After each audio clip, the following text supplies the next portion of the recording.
என் ஜனங்கள் ஒருபோதும் வெட்கப்பட்டு போவதில்லை. எவ்வளோ பெரிய சந்தோஷமான காரியம் இல்லை?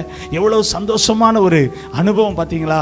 இந்த அனுபவத்தை நீங்களும் நானும் பெற்றுக்கொள்ளக்கூடாது அப்படிங்கிறதுக்காகத்தான் பல வழிகளில், பல விதங்களில், பல மனிதர்கள் மூலமாக, பல சூழ்நிலைகள் மூலமாக, பல பிரச்சனையின் ஊடாக நீங்களும் நானும் வெட்கப்பட்டோம் என்ற ஒரு காரியத்தை நமக்குள்ள அவன் பதிவு பண்ணி கொண்டே இருக்கிறான். இல்லை இல்லை இல்லை, ஆண்டவர் அப்படி விட மாட்டாரு. உங்களை வெட்கப்பட்டு போகுவதற்கு ஆண்டவர் இந்த உலகத்தில் நிச்சயமா விடமாட்டார். உங்களை ஆண்டவர் தலை நிமிர பண்ணுகிற தேவனாய் இருக்கிறார். தலை நிமிர்ந்து ஆண்டவருக்காக சாட்சியா நிற்கக்கூடியவர்களா உங்களை நிறுத்துவதற்கு வல்லவராய் இருக்கிறார்.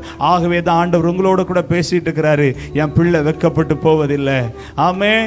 ஆண்டவருடைய நாமம் மகிமைப்படட்டும். சில காரியத்தில் விழுந்து போனது உண்மைதான். சில காரியத்தில் நீங்க ஆண்டவருடைய சமூகத்தை விட்டு தூரம் போனது உண்மைதான். சில காரியத்தில் நீங்க அதிக கவனம் செலுத்தாம ரொம்ப சோர்வோடு, சில அவலட்சணமாக, சில ஸ்தோத்திரம் தடுமாறின ஒரு நிலைமைக்குள் நீங்க இருந்ததெல்லாம் உண்மைதான். ஆனா ஆண்டவர் அவைகளிலிருந்து உங்களை தூக்கி எடுக்கிறார்.